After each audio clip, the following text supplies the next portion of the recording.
การสังกัดเจ้าสังกัดรองที่มวยเจ้าสังกัดรองที่ปีอันนั้นที่มุ่งในสังกัดในโลกเราหมดสับเลยเรียบโลกแห่งตะกอภิบาลรองในคณะอภิบาลคันมาเปิดส่งออกไปที่อพตตสมาชิกโจรู้เมียนกรมประชาสังกัดเมฆภูมิอนุทินภูมินังสมาชิกภูมินี่นกบาพจากปฏิจจคณะกรรมการจาวนังประชีวรถจำนวน8คนเนี่ยส่งออกไปที่อพตตจะเป็นคนท้องยังมาทรงกระบันเชิญคณะทัพใดออกลุกไตรนักเที่ยวเป็นโยนออกเมื่อการกระรับโชว์ลางดำไปกรุบเรียนเชียในบริเชียนจากกัมพูชีรองผู้เรียบกรุบ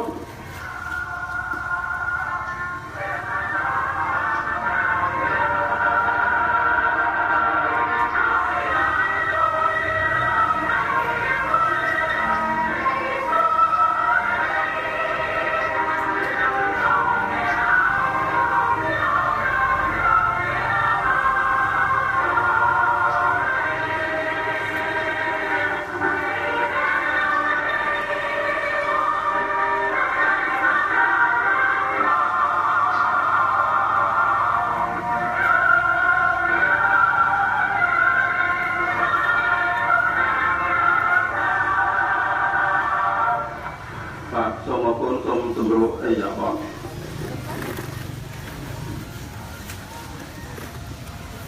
ที่เป็นคนโตยังมาส่งกระเป็นเชิญลงบูวัฒนานิยรองรัฐบาลเมตาลานาประกาศได้ดีการตัวตัวสมัครเทียบกรมประชาสังกัดเจ้าสังกั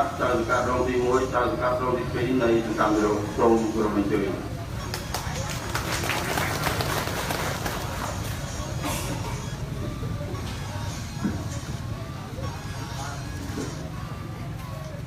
โดยตัวบ้านการงาน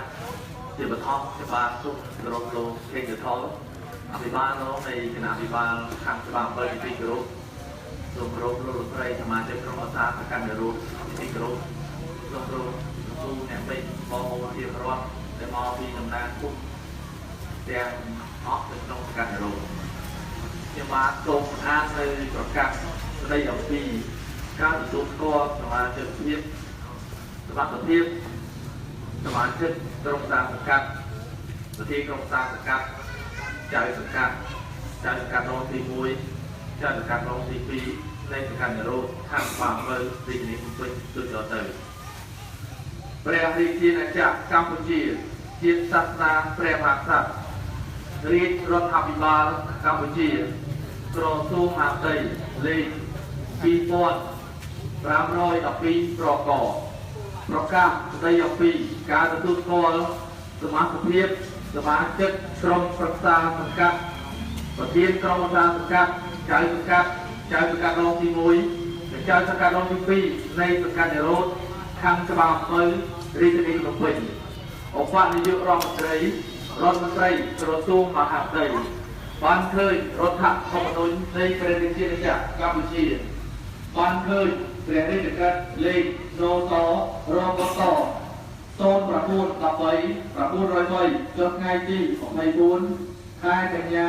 ឆ្នាំ2013ដែលពីការតែងតាំងរាជរដ្ឋាភិបាលនៃព្រះរាជាណាចក្រកម្ពុជា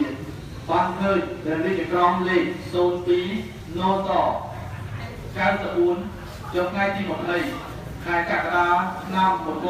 1994ដែលប្រកាសអត្រាប្រាក់អត់នៃអំពីការរៀបចំនៃការប្រព្រឹត្តទៅនៃគណៈរដ្ឋមន្ត្រីបានឃើញព្រះរាជក្រមលេខនតរកម019608ចុះថ្ងៃទី24ខែមករាឆ្នាំ1996ដែលប្រកាសប្រើច្បាប់ស្តីពីការបង្កើតក្រសួងមហាផ្ទៃបានឃើញព្រះរាជក្រមលេខនតរកម030105ចុះថ្ងៃទី19ខែមីនាឆ្នាំ2001ដែលប្រកាសឲ្យប្រើច្បាប់ស្តីអំពីការគ្រប់គ្រងរដ្ឋបាលគុំសង្កាត់បានឃើញព្រះរាជក្រមលេខនតរកម1215 ចុះថ្ងៃទី11ខែធ្នូឆ្នាំ2015ដែលប្រកាសឲ្យប្រើប្រាស់ច្បាប់ស្តីពីការបោះឆ្នោតជ្រើសរើសក្រុមប្រឹក្សាគុំសង្កាត់បានឃើញអនុក្រឹត្យលេខ181 អនក្រ จบថ្ងៃទី30ខែសីហាឆ្នាំ2016ស្តីពីការកំណត់ចំនួនសមាជិកក្រុមប្រឹក្សាឃុំសង្កាត់អាណត្តិទី4យកលទ្ធផលនៃការបោះឆ្នោតជ្រើសរើសក្រុមប្រឹក្សាឃុំសង្កាត់នៅសង្កាត់រោតលេខកូដ12064នៃរាជធានីភ្នំពេញសម្រុងបែបបទ1118របស់គណៈកម្មការជាតិរៀបចំការបោះឆ្នោតចុះថ្ងៃទី25ខែមិថុនាឆ្នាំ2017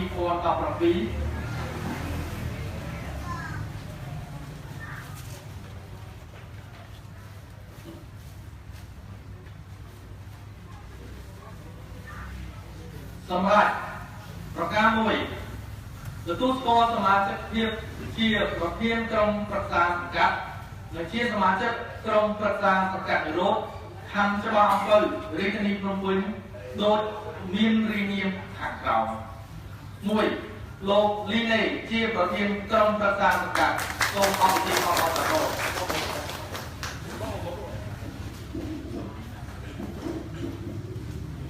2លោកតាំងរឹមជាសមាជិកក្រុមប្រឹក្សាសង្កាត់3លោកស្រីសេព្រំរីជាសមាជិកក្រុមប្រឹក្សាសង្កាត់4លោកយឹមប៊ុនខឿនជាសមាជិកក្រុមប្រឹក្សាសង្កាត់5លោកគង់តំអល់ជាសមាជិកក្រុមប្រឹក្សាសង្កាត់6លោកហ៊ុនតាក់ជាសមាជិកក្រុមប្រឹក្សាសង្កាត់7លោកយឹមស៊ីថាជាសមាជិកក្រុមប្រឹក្សាសង្កាត់8លោកអ៊ុងរ៉ូនជាសមាជិកក្រុមប្រឹក្សាសង្កាត់9លោកពើសំអាតជាសមាជិកក្រុមប្រឹក្សាសង្កាត់10លោកស្រីវ៉ៃរុទ្ធីជាសមាជិកក្រុមប្រឹក្សាសង្កាត់11លោកស្រីកែវចន្ទខឿនជាសមាជិកក្រុមប្រឹក្សាសង្កាត់ប្រការ2ទទួលស្គាល់សមត្ថភាពជាចៅសង្កាត់រងទី1និងចៅសង្កាត់រងទី2នៃសង្កាត់រោតខណ្ឌច្បារអំពៅរាជធានីភ្នំពេញដូចមានរាយនាមខាងក្រោម1លោកលីណេជាចៅសង្កាត់2លោកកៅតរឹមជាចៅសង្កាត់រងទី1 3លោកស្រីទេពព្រំមនីជាចៅសង្កាត់រងទី2ប្រការ3ការអនុវត្តការងារប្រធានក្រុមប្រឹក្សាសង្កាត់សមាជិកក្រុមប្រឹក្សាសង្កាត់ចៅសង្កាត់រងទី1និងចៅសង្កាត់រងទី2នៃសង្កាត់រោតត្រូវអនុវត្តតាមរដ្ឋធម្មនុញ្ញច្បាប់និងលិខិតបទដ្ឋាននានាជាធរមានប្រការ4បទបញ្ញត្តិទាំងឡាយណាដែលផ្ទុយនឹងប្រការនេះត្រូវចាត់ទុកជានិរេកប្រការ5ប្រការនេះមានប្រសិទ្ធភាពចាប់ពីថ្ងៃចុះហត្ថលេខាផ្សព្វទៅរាជធានីភ្នំពេញថ្ងៃទី27ខែមិថុនាឆ្នាំ2017ឧបនាយករដ្ឋមន្ត្រីក្រសួងមហាផ្ទៃសម្ដេចប្រឡាហោសូមអរគុណ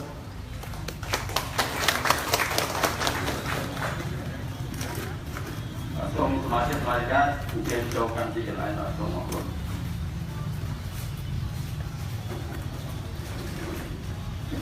បន្តខ្ញុំបាទចូលគោរពអញ្ជើញលោកស្រីទេពព្រំមនីប្រធានក្រុមប្រឹក្សាសង្កាត់អាណត្តិចាស់មេតាឡើងខាងរបាយការណ៍បន្ថែមសម្រាប់ការផ្ទេរពីក្រុមប្រឹក្សាអាណត្តិចាស់ទៅក្រុមប្រឹក្សាអាណត្តិថ្មីបាទសូមគោរពអញ្ជើញស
បីមានក្រុមពលខាងជើងទល់នឹងទន្លេមេគង្គខាងក្នុងទល់នឹងសង្កាត់ត្រែកប្រាខាងលិចទល់នឹងសង្កាត់ច្បារអំពើទី1សង្កាត់ច្បារអំពើទី2សង្កាត់ត្រែកប្រាខាងជើងទល់នឹងសង្កាត់វាស្រូវ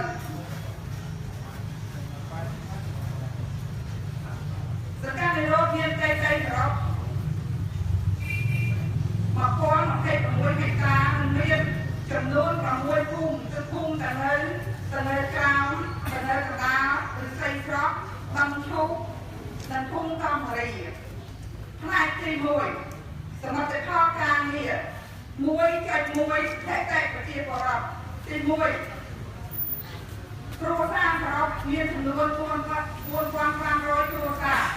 គ្រួសារចន្ទ្រៃមានចំនួន3730គ្រួសារគ្រួសារបន្តអាសន្នមានចំនួន770គ្រួសារប្រជាជនសរុបមានចំនួន23270នាក់ប្រជាពលរដ្ឋជាស្ត្រីមានចំនួន12890នាក់ប្រជាពលរដ្ឋដែលមានអាយុ18ឆ្នាំឡើងមានចំនួន15554នាក់ប្រជាជនចំណាក់ស្រុកមាន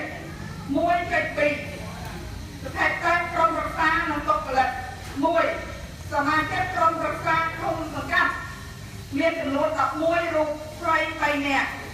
សមាជិកក្រុមប្រឹក្សាឃុំសង្កាត់ដែលបានផ្លាស់ប្ដូរគ្នាចៅសង្កាត់មាន1ជាស្ត្រីចៅសង្កាត់រងទី1មាន1ស្រីគ្មានចៅសង្កាត់រងទី2មាន1ស្រីគ្មានគ្មានឃុំសង្កាត់មាន1ស្រីគ្មានបុគ្គលិកកិច្ចសន្យាមានចំនួន7រូបស្រី3នាក់មេភូមិមានចំនួន6រូបស្រីគ្មានអនុប្រធានភូមិមានចំនួន6រូបស្រី3សមាជិកភូមិមានចំនួន6រូបស្រី3អ្នកទទួលបន្ទុកកិច្ចការនារីនិងកុមារដែលមិនមែនជាសមាជិកក្រុមប្រឹក្សាឃុំសង្កាត់មាន1រូបជាស្ត្រីជនបង្គោលតាមត្រួតពិនិត្យនិងវាតម្លៃឃុំសង្កាត់មាន1ស្រីគ្មានគណៈកម្មការកសាងខណ្ឌការនិងថវិកាមាន18នាក់ស្រី3គណៈកម្មការទទួលបន្ទុកកិច្ចការនារីនិងកុមារ16នាក់ស្រី8គណៈកម្មការលទ្ធកម្មមាន4នាក់ស្រី2គណៈកម្មការគ្រប់គ្រងគម្រោងមាន13នាក់ស្រី2គណៈកម្មការគ្រប់គ្រងគ្រោះមហន្តរាយមាន46នាក់ស្រី13មួយចេតដីនៃការសម្រេចនៃការសេចក្តីសម្រេចនិងលិខិត1នៃការដែលបានដាក់ចេញមាន2សេចក្តីសម្រេចដែលបានដាក់ចេញមានចំនួន47ច្បាប់លិខិតរដ្ឋបាលដែលបានដាក់ចេញមានចំនួន747ច្បាប់លិខិតដែលបានទទួលបានចំនួន727ច្បាប់1.4កិច្ចប្រជុំក្រុមប្រឹក្សានិងគណៈកម្មការទទួលបន្ទុកកិច្ចការនារីនិងកុមារស្គាល់ក្រមនៅត1កិច្ចប្រជុំសមាជិករបស់ក្រុមប្រឹក្សាបានចំនួន54លើកកិច្ចប្រជុំវិសាមញ្ញរបស់ក្រុមប្រឹក្សាមានចំនួន3លើកកិច្ចប្រជុំសម្ងាត់របស់ក្រុមប្រឹក្សាមានកិច្ចប្រជុំកកនៅតបានចំនួន54លើក1.5គម្រោងវិនិយោគដែលមានការសន្យាគ្រប់គ្រងដោយថវិកាឃុំសង្កាត់1ផ្នែកសេដ្ឋកិច្ចមានចំនួន4គម្រោងតម្លៃគម្រោងចំនួន429លាន616,664លានសង្គមគិច្ចគ្មានធនធានធម្មជាតិបរិស្ថានគ្មានសេវាកម្មរដ្ឋបាលសន្តិសុខគ្មានយេនឌ័រគ្មានសរុប4គម្រោងចំនួនទឹកប្រាក់426លាន616,664រៀល 1.6 គម្រោងវិនិយោគដែលបានអនុវត្តជាក់ស្ដែង1ផ្នែកសេដ្ឋកិច្ចមានចំនួន4តម្លៃ426លាន616,664រៀល ផ្នែកសង្គមកិច្ចគ្មានផ្នែកធនធានធម្មជាតិនិងបរិស្ថានគ្មានផ្នែកសេវារដ្ឋបាលនិងសន្តិសុខគ្មានផ្នែក gender គ្មានសរុបទឹកប្រាក់ចំនួន426លាន6ខែនឹងនៅ6664រៀលដោយឡែកគម្រោងធំកាត់ឆ្នាំទី2017រួមមានដូចខាងក្រោមក៏គម្រោងធំសង្កាត់ដែលពុំទាន់បានធ្វើលក្ខកម្មគ្មានគម្រោងធំសង្កាត់ដែលបានធ្វើលក្ខកម្មរួចតែមិនទាន់បានកិច្ចចុះកិច្ចសន្យាមានគម្រោងធំសង្កាត់ដែលបានចុះកិច្ចសន្យារួចមានជាមួយគ្នានេះដែរកិច្ចសន្យានានាដែលបានតែពាក់ព័ន្ធនឹងរដ្ឋបាលឃុំសង្កាត់ហើយមិនទាន់បានបញ្ចប់រួមមានដូចខាងក្រោមក៏កិច្ចសន្យាដែលរដ្ឋបាលឃុំសង្កាត់ជាភាគីកក្នុងការចុះកិច្ចសន្យាក៏គ្មានបញ្ចប់កិច្ចសន្យាក៏គ្មានកិច្ចសន្យាដែលរដ្ឋបាលឃុំសង្កាត់ជាភាគីខចុះកិច្ចសន្យាក៏គ្មានបញ្ចប់កិច្ចសន្យាក៏គ្មានមួយជាបង្កើតការអនុវត្តថវិកាសង្កាត់ឆ្នាំ2012ចំណូលអនុម័តមានចំនួន240លាន047,2010រៀលជាក់ស្ដែងមានចំនួន169លាន640,4248រៀលគិតជាភាគរយ83.11%ចំណាយអនុម័តមានចំនួន240លាន047,2010រៀលជាក់ស្ដែងគឺ151លាន899,1520រៀលគិតជាភាគរយ 74.43% ឆ្នាំ2013ចំណូលអនុម័ត837លាន940,8762រៀលជាក់ស្ដែង837លាន256,010រៀលគិតជាភាគរយ 99.92% ចំណាយអនុម័ត837លាន940,8762រៀលជាក់ស្ដែងគឺ807លាន560,010គិតជាភាគរយគឺ 96.37% ឆ្នាំ2014ចំណូលអនុម័ត206លាន4,54,998រៀលជាក់ស្ដែង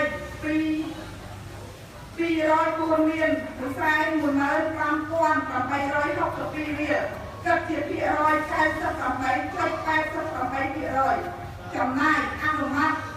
206លាន4,54,998រៀលជាក់ស្ដែង178លាន3,24,336រៀល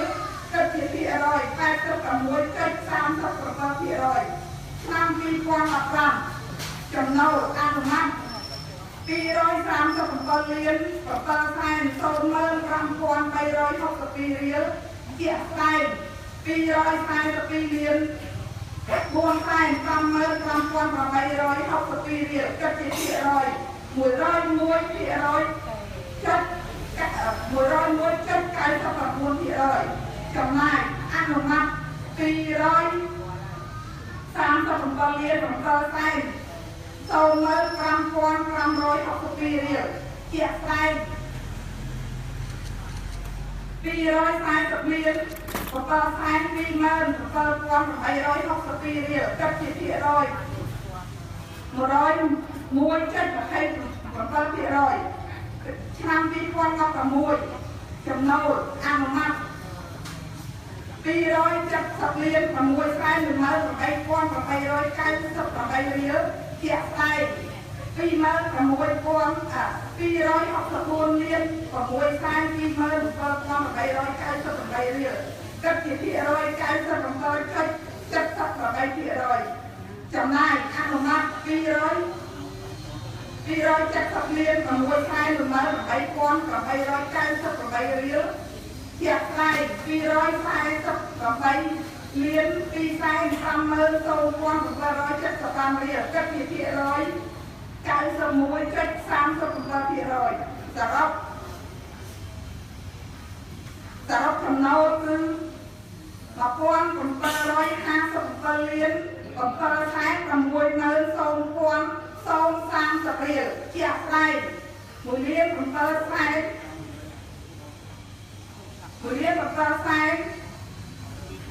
បន្ទប់17780លាន049,880រៀលភាគរយគឺ 97.79% ចំណាយសរុបអនុម័តគឺ1756លាន760,000 រៀលជាក់ស្ដែងគឺ1626លាន750,485រៀលគិតពីភាគរយ 92.59% ស្ថានភាពថវិកានិងសាច់ប្រាក់របស់ឃុំកាប់ឆ្នាំ2017គិតត្រឹមថ្ងៃទី26មិថុនាឆ្នាំ2017រួមមានដូចខាងក្រោមស្ថានភាពថវិកាចំណូលអនុម័តគឺ664លាន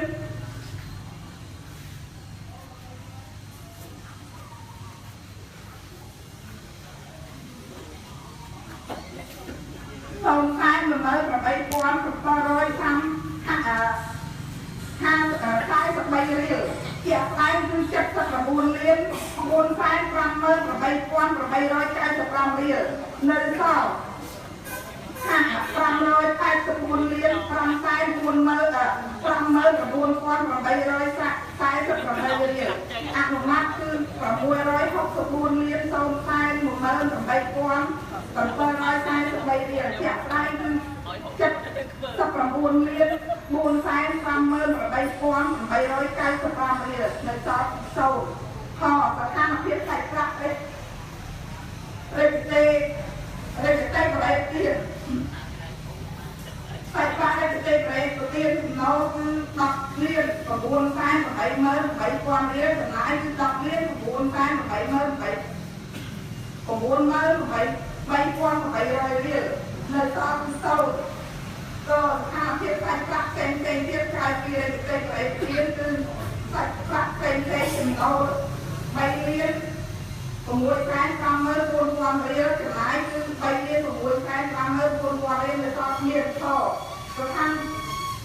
នភាពសាច់ប្រាក់នៅធនាគារឯកជនធនាគារអេស៊ីដាលេខគណនី23000221716916ចំណូលគឺ8លាន620,270រៀលចំណាយ8លាន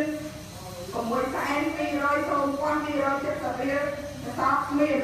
ធនាគារកាណាបិញ្ញាលេខគណនី011002142959ចំណូលគឺ87,073រៀលចំណាយគឺ87,073រៀលនៅសល់មាន1.8ការគ្រប់គ្រងទ្រព្យសម្បត្តិព័ត៌មានលម្អិតមាននៅក្នុងឧបសម្ព័ន្ធទី3 1ទ្រព្យសម្បត្តិដែលបានទិញឬជួលថ្មីគ្មានទ្រព្យសម្បត្តិដែលបានកាត់ចេញគ្មានទ្រព្យសម្បត្តិសរុបគ្មាន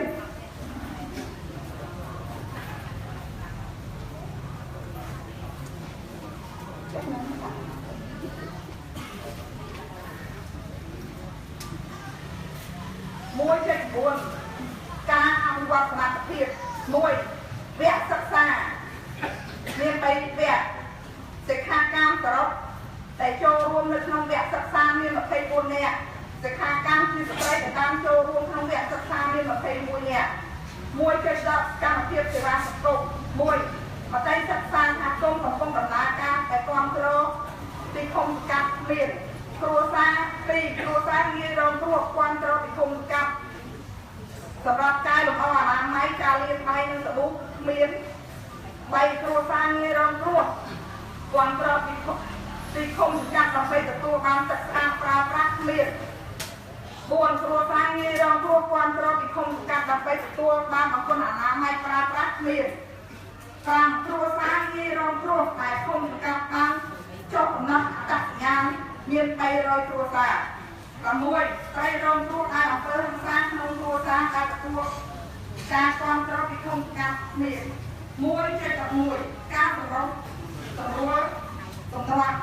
1ករណីដែលបានដោះស្រាយឬសម្រុំសម្រួលរួច119ករណី2ករណីដែលបានបញ្ជូនទៅស្ថាប័នពាក់ព័ន្ធមាន30 1.12ការងារអត្រារហូតខាង1សម្រាប់កំណើតចុះតាមចំនួន1800ច្បាប់2សេចក្តីចម្លងរបស់កំណើតចុះតាម1828ច្បាប់3សម្បត្តិវិទ្យាកំណើតចុះតាម442ច្បាប់4សេចក្តីចម្លងរបស់វិទ្យាកំណើតចុះតាម540ច្បាប់5សម្បត្តិអភិរពាចុះតាមចំនួន665ច្បាប់6សេចក្តីចម្លងរបស់អភិរពាចុះតាម967ច្បាប់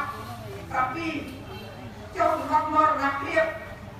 តាមចំនួន310ច្បាប់8សេចក្តីចម្លងរបស់មរណភាពតាមចំនួន928ច្បាប់1.13ការងារអនុវត្តគម្រោងសញ្ញាព័ត៌មានអត់មាននៅក្នុងតារាងរបស់អភិវឌ្ឍទី2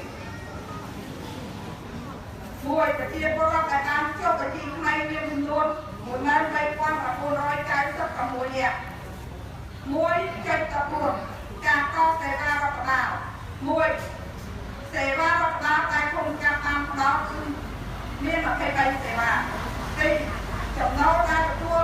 តាមពីការកសេវារដ្ឋបាលទឹកជាប្រាក់រៀលមានចំនួន36លាន3សែន31000រៀលគត់1.15ការងារសន្តិសុខស្ដាប់ស្នប់និងរបៀបរៀបរយសាធារណៈបានចាត់តាំងកម្លាំងនយោបាយប៉ុកប្រជាការពារចុះដើម្បីពួនផ្ទះតាមតំបន់ស្មុគស្មាញដើម្បីរក្សាសន្តិសុខសុខភាពជូនប្រជាពលរដ្ឋក្នុងមូលដ្ឋានដែលអាចកាត់បន្ថយបទល្មើសនិងអំពើហិង្សាគ្រប់ប្រភេទបានរៀបចំវេទិកាសាធារណៈឃុំសង្កាត់មានសុខភាពជារៀងរាល់ខែមួយតាមចំនួន46លើកមនុស្សចូលរួមមានចំនួន3956នាក់ក្នុងនោះត្រីមានចំនួន2070នាក់ដើម្បីឲ្យប្រជាពលរដ្ឋលើកឡើងអំពីសំណួរសំណើនិងសន្លប់បដែលបានកើតឡើងនៅក្នុងមូលដ្ឋាននិងធ្វើការដោះស្រាយជូនពួកគាត់តាមស្របពេលវេលាតាមចាត់តាំងកម្លាំងការពារជូនថ្នាក់ដឹកនាំឆ្លងកាត់និងការពារបងជាតិនិងពិធីបុណ្យផ្សេងៗក្នុងមូលដ្ឋានប្រកបដោយសុវត្ថិភាពបានចាត់តាំងកម្លាំងនគរបាលប៉ុស្តិ៍និងប្រជាការពារចុះរៀបចំស្ដាប់ធ្នាប់តាមប្រជាតែមួយនិងតាមផ្លូវសំខាន់ៗក្នុងមូលដ្ឋានដើម្បីការពារកុំឲ្យមានការតក់ទះចរាចរណ៍កើតឡើងលទ្ធផលของការបកល្មើសក្រុមស្គាល់ក្នុងមូលដ្ឋានមានដូចខាងក្រោមនៅក្នុងឆ្នាំ2012បង្ក្រាបបទល្មើសតាមចំនួន5លើកបទប្រព្រឹត្ត2លើកបទមួយឆ្នាំ2លើកនៅឆ្នាំ2013បង្ក្រាបបទល្មើសតាមចំនួន8លើកបទប្រព្រឹត្ត3លើកបទមួយឆ្នាំ5លើកនៅឆ្នាំ2014បង្ក្រាបបទល្មើសតាមចំនួន11លើកបទប្រព្រឹត្ត6លើកបទមួយឆ្នាំ5លើកនៅឆ្នាំ2015បង្ក្រាបបទល្មើសតាមចំនួន12លើកបទប្រព្រឹត្ត7លើកបទមួយឆ្នាំ5លើកនៅឆ្នាំ2016បង្ក្រាបបទល្មើសតាមចំនួន11លើកបទល្មើស7លើកបទមួយឆ្នាំ4លើក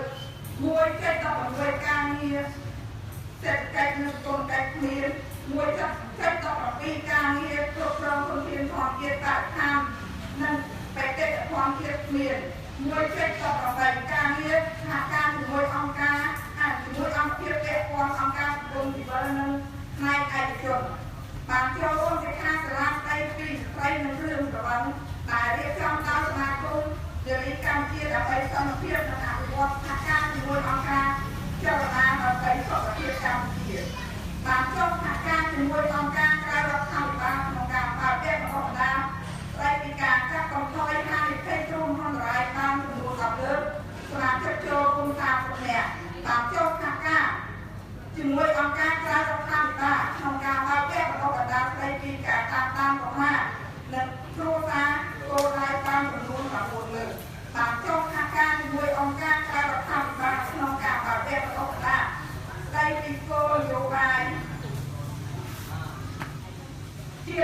ពីរំលើកខាងបានចំនួន2លើកបានចុះសហការជាមួយអង្គការក្រៅរដ្ឋាភិបាល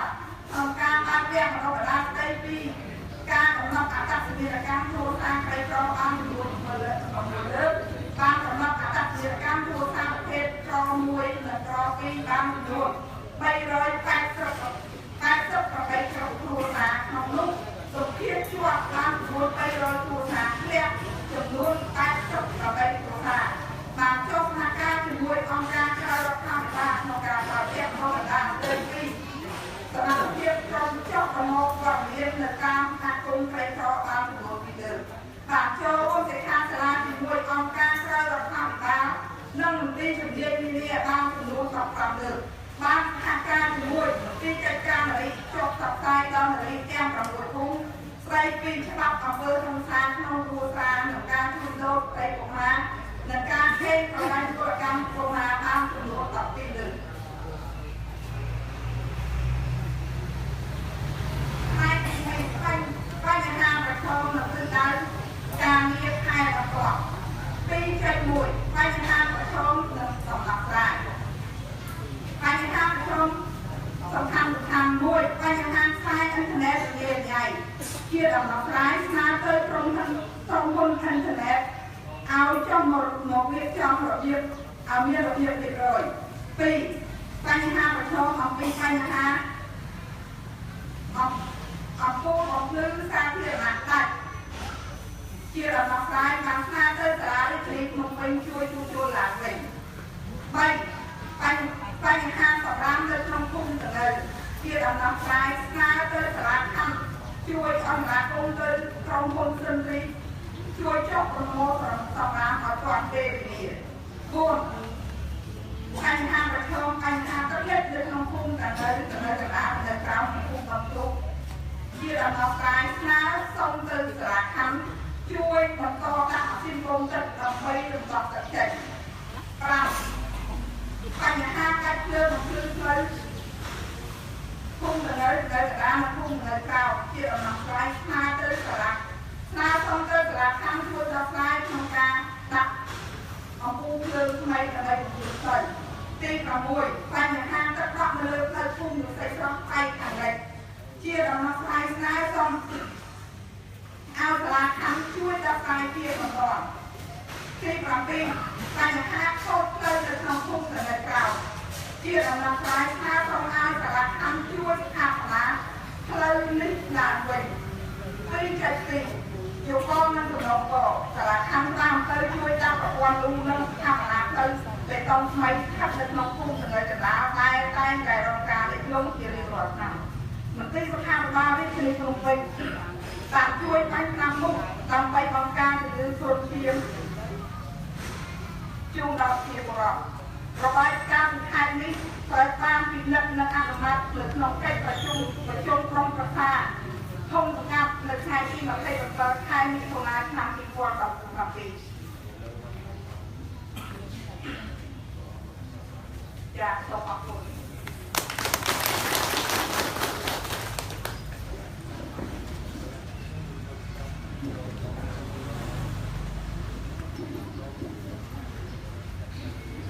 ជាកិច្ចបន្តគឺបានសូមគោរពអញ្ជើញលោកជ័យផលអភិបាលរដ្ឋនៃគណៈកម្មការខណ្ឌស្វាព្រៃប្រជាជនស្ដីមេតាប្រពន្ធត្រាបញ្ច្រានប្រជាធម្មរៈប្រកាសនិងឯកសារនានាបង្កាត់ជួយដល់ក្រុមការកាត់អាណត្តិថ្មីសូមលោកអញ្ជើញ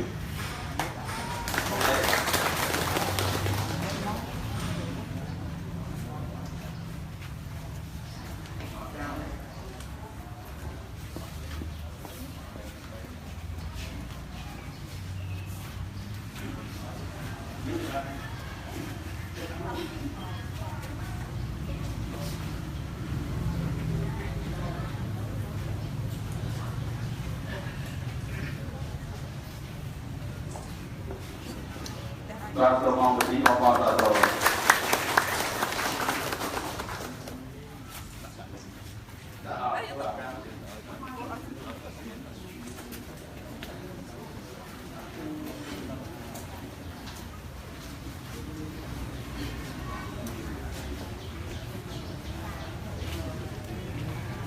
Yang pertama, Mas Tom Jawabannya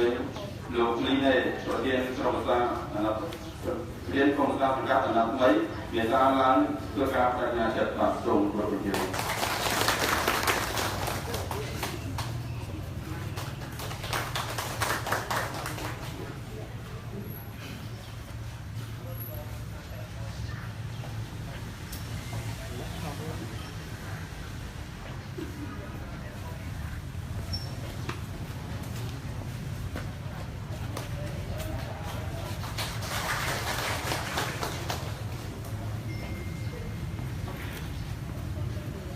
ខ្ញុំបាទទីនេះ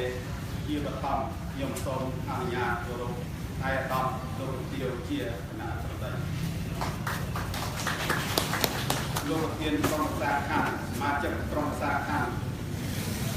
លោកអភិបាលនៃគណៈអភិបាលខាងតាមបើជាទីគោរពលោកស្រី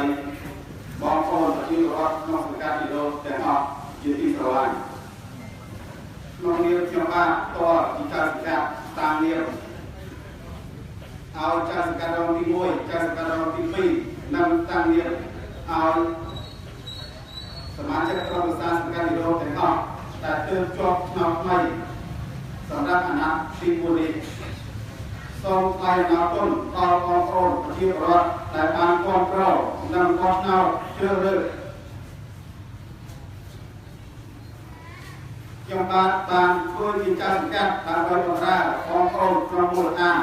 និងសូមធ្វើការបញ្ញាចិត្តទទួលយកនៅភារកិច្ចដ៏មហាធំធេង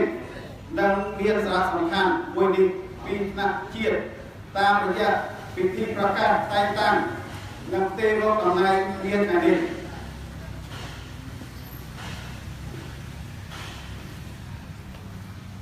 ខ្ញុំបាទសូមអនុញ្ញាត ដោយគោរពសូមទទួលយកនៅទូរទស្សន៍ជាចៅសង្កាត់ទីនោះដើម្បីប្រើប្រាស់អំណាចវិមជ្ឈការថ្នាក់សង្កាត់ទៅបម្រើនិងផ្ដល់ជាប្រយោជន៍ជូនដល់បងប្អូនប្រជាពលរដ្ឋក្នុងថ្នាក់មូលដ្ឋានដោយបញ្ញាយ៉ាងមុតមាំថា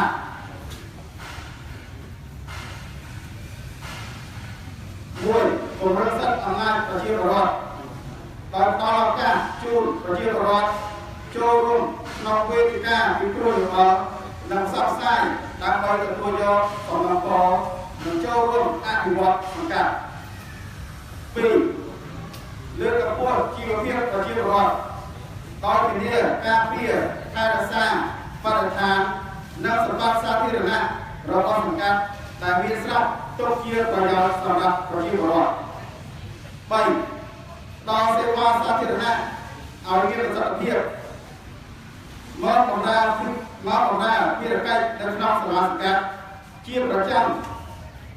ដោយការបដិសណ្ឋារកិច្ចរួចរាយរាក់ទាក់រហ័សទាន់ចិត្តមិនរើអាយនិងមិនទុករលួយ 4 ការពារសន្តិសុខសុវត្ថិភាពជូនប្រជាពលរដ្ឋដោយសហការឲ្យបានល្អជាមួយនាយរដ្ឋបាលប៉ុស្តិ៍ក្នុងការទប់ស្កាត់គ្រឿងញៀន បាយស៊ីសងនិងចរកម្មតាមរយៈការចុះបញ្យល់ណែនាំដែលរងគ្រោះដោយសារគ្រឿងញៀនកម្រិតស្រាលឲ្យស្គាល់ពីផលប៉ះពាល់និងបង្រៀនជំនាញបច្ចេកទេសដល់ប្រជាពលរដ្ឋក្រីក្រទំនេរអត់ការងារធ្វើឲ្យមានមុខរបរត្រឹមត្រូវស្របច្បាប់គ្មានគ្រឿងញៀនគ្មានបាយស៊ីសង ជាទីបញ្ចប់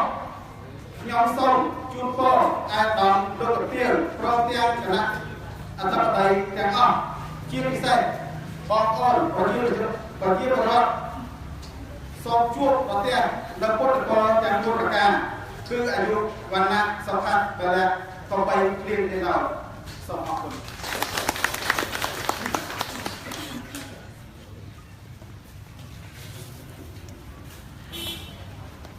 เป็นประกอบในบ้านตรงบริเวณยืนลงเต็มจนพร้อมอภิบาลเราในคณะอภิบาลขั้นบางเปิดนั่นเองประเด็นคณะจะได้ในตาเราอันสักงานนองตรงบริเวณยืน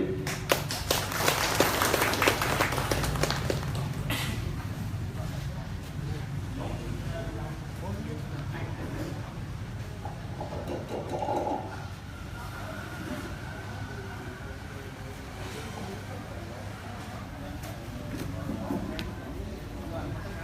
Làm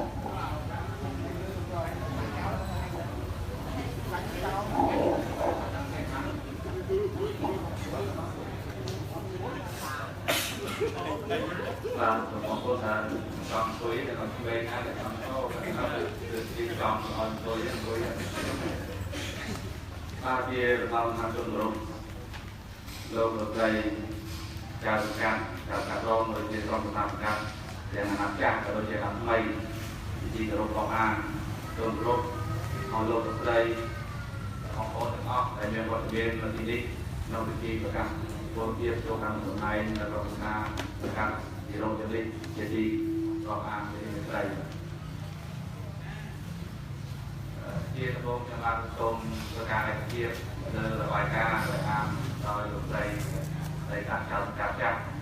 đây còn rồi còn tôm cá con trâu rồi nó đây là cá bánh nhà chắc còn cá này được chọn học mấy bài này làm được cả con trâu nó cá bánh nhà chắc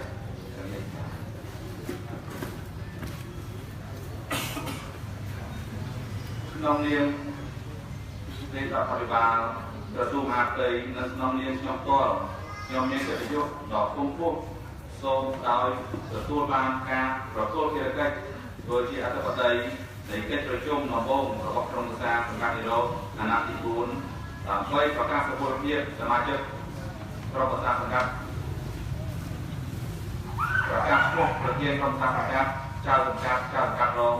หนึ่งการจับด้ามของเป็นการเงียระบบระบบสร้างการนิโรธเงียเป็นน้องมาแกะต่อวิจัยสารนี้ยอมส้มโจรูมอตาโตชมพูโลกโลกไตเกี่ยสมาชิกกรมสร้างของการนิโรธอนาคตบุญเนื่องโลกโลกไตเกี่ยเจ้าสังกัดเจ้าสังกัดรองแต่อ้อแต่บ้านตัวเลิกจะได้ตกจับปีสำนักประเทศปรอดด้านระยะการพัฒนาเกี่ยวกับกรมสร้างทุกสังกัดการวิจัยในอัตราตีบุญการวิจารณ์ชนะมีความประณีตลอดมาแต่การพัฒนานี้มาประกอบประกอบต่อวิจารณ์จะได้ตรงตรงนั่งเกี่ยวกับพอการที่จะระบายการระบบกรมสร้างการนิโรธอนาคตไปยังผสมทำลายเงินการเข้าสร้างของปีการคัดค้ำออกปีกำลังกายจัดระบบโลกอุตสาหสมาชิกสมาชิกกรมสร้างการนิโรธแต่บ้านคัดค้ำอันระบบตัวเดียวที่ได้ใจนั่งงกนี้ระบบล้วนสมัยบ้านนั่งสมัยก่อนที่จะนั่งสำหรับเกี่ยวข้องระยะระบบที่ปรอดแต่ที่ไม่จัดเน่าให้สมัยก่อนจะนุ่มคือเกี่ยวมูลค่าสำหรับกรมสร้างการอนาคตบุญผลต่อของเรื่องตรงนี้ผลแทนที่จะไปอภิวัตการทุ่งระบบเยอะจับตามวิชาปีวันปีมองต่อไปจะบอลกับนายกรมวิทยาการเดินวิชาวิทยาการบ้านดำเนินการเอาระยะเวลาประมาณตับรางยามโดยของเขาน้ำวิทยาการนี้เยอะผ่านโลกที่บอกไปการเรียนจิตราเจ้าคนการเรียนจำทางบังอัปปาเตการเรียนจำราชนาครนั่งประกอบโครงการโรงเรียนการบรรทมนาต่อสร้างสมาธิต่อรัฐบาลนักเราเกี่ยวบรรทมก่อนสำนักกรมวิทยาการนั่งวิชาวิทยาการเดินหน้าควบคุมการคือเหตุการณ์แบบนั้นการสร้างไปประเทศไทยนองโตได้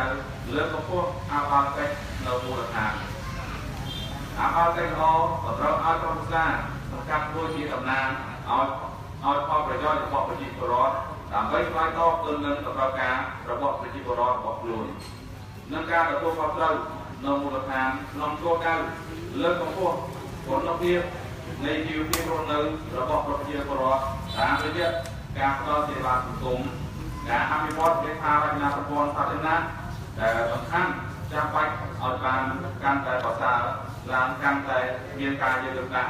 นั่งการแต่มีการช่วยต้องเกี่ยวมวยนั่งการอภิวัตนมูลฐานประกอบโดยสัมมาทอนั่งเมียนเจริญเพียบแต่ไปรู้จำนายน้องการกับมันทอยที่ไปรอระบบประชีพรสองประการการอนาคตบุญแต่ครับเป็นปีพันเทียระบบประชีพรตามวิชาการพัฒนาปัจจุบันปีสำนักประชีพรเราต้องต่อในระดับเพียบในการดักลองตรโรงและอภิวัตนมูลฐานขนมอนักตามนำปันต่อเตียนนิบันในข่าตัวไปที่กรมสร้างสังกัดแต่ประการกระปุกเพียบก็รู้ข้อนี้อาการนี้ ជាក្រុមប្រឹក្សាសង្កាត់អាណត្តិថ្មីក៏ពិតមែនប៉ុន្តែមិនមែនបានសេចក្តីថាការងារគ្រប់គ្រងនិងការងារអភិវឌ្ឍមូលដ្ឋានតែក្រុមប្រឹក្សាសង្កាត់អាណត្តិចាស់បានអនុវត្តកន្លងមកត្រូវបានបញ្ចប់នោះទេពោលគឺក្រុមប្រឹក្សាសង្កាត់អាណត្តិថ្មីត្រូវបន្តអនុវត្តការងាររបស់គ្រប់គ្រងនិងការងារអភិវឌ្ឍមូលដ្ឋានពីក្រុមប្រឹក្សាសង្កាត់អាណត្តិចាស់សម្ដៅធានាឲ្យមាននិរន្តរភាពក្នុងកិច្ចការរដ្ឋបាលនិងការផ្តល់សេវាព្រមទាំងការអភិវឌ្ឍនៅមូលដ្ឋានឲ្យកាន់តែមានប្រសិទ្ធភាពថែមទៀតដើម្បីឆ្លើយតបទៅនឹងតម្រូវការរបស់ប្រជាពលរដ្ឋដូច្នេះដើម្បីជាមូលដ្ឋានក្នុងការចាប់ផ្ដើមអនុវត្តការងាររបស់ក្រុមប្រឹក្សាសង្កាត់និរោធអាណត្តិទី4នេះខ្ញុំសូមធ្វើការគូបញ្ជាក់នៅចំណុចជាគន្លឹះមួយចំនួនដែលត្រូវយកចិត្តទុកដាក់ដោយខាងក្រោម